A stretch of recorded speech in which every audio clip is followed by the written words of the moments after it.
Një mbrëmje feste që u shndërrua në tension. Mbrëmja e organizuar nga produksioni ishte menduar si një moment çlirimi për banorët, një hapësirë ku muzika, vallëzimi dhe energjia pozitive do të shërbenin për të ulur tensionet e akumuluara gjatë ditëve të bashkëjetesës.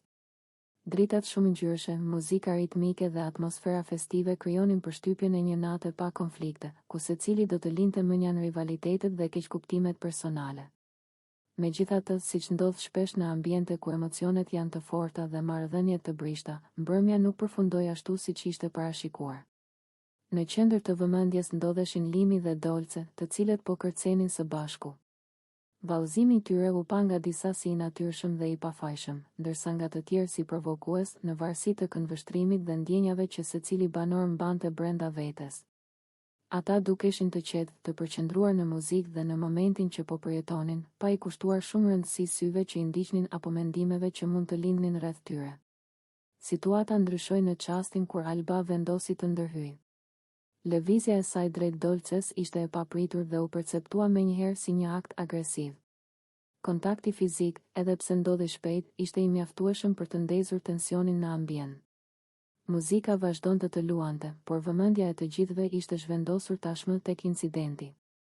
Ajo që duhej të ishte një mbrëmje argëtimi u kthye në një moment hutimi, ku askush nuk ishte i sigurt se çfarë do të ndodhte më pas.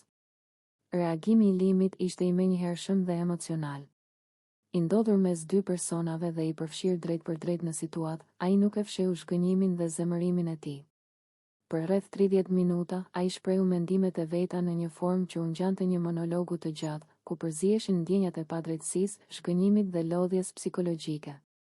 Fjalët e tij nuk ishin thjesht reagim ndaj një momenti të vetëm, por dukeshin si shpërthim i gjithë tensionit të mbledhur prej kohësh. Në thelb, reagimi i Limit nxori në pa një problem më të thellë, mungesën e komunikimit të shëndetshëm mes banorëve dhe paaftësinë për të menaxhuar emocionet në situata të ngarkuara. Ai theksoi se mbrëmjet festive nuk duhet të shndërrohen në arena konfliktesh, dhe se çdo ndërhyrje agresive, sado e vogël të duket, ka pasoja në klimën e përgjithshme të bashkëjetesës. Fjalimi i tij, edhe pse i gjatë dhe her pas here i ashpër, pasqyronte nevojën për respekt dhe kufi të qartë. Nga ana tjetër, Dolce u gjend në një pozicion delikat. Si personi që u përfshi drejt për drejt në incident, ajo u bë objekt diskutimesh dhe interpretimesh të ndryshme. Disa e panë si viktim të një reagimi të panevojshëm nga ana e Albës, ndërsa të tjerë u përpoqën të justifikonin situatën duke aluduar për tensione të mëparshme. Megjithatë, fakti mbeti se ajo ishte goditur në një moment kur po merrte pjesë në një aktivitet të lejuar dhe të organizuar nga vetë produksioni. Alba, në këtë kontekst, u perceptua si figura që prishi ekuili.